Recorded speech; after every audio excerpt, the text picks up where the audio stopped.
And honestly, today's reading was a little bit somber to me. Psalm 69 verses 1 through 4 stuck out to me the most, and it actually made me feel really sad for David and for all of us because we live in such a tension of grief and sorrow and also rejoicing and joy.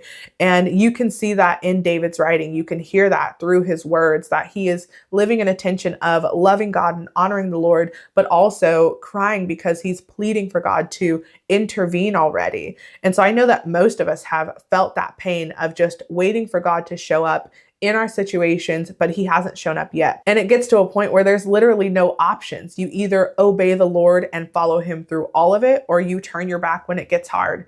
But there's no faith that can be built in turning our backs when it gets hard. And much like that verse I talked about in Romans of, if we get to share in the glory of Jesus, we also have to share in his sufferings.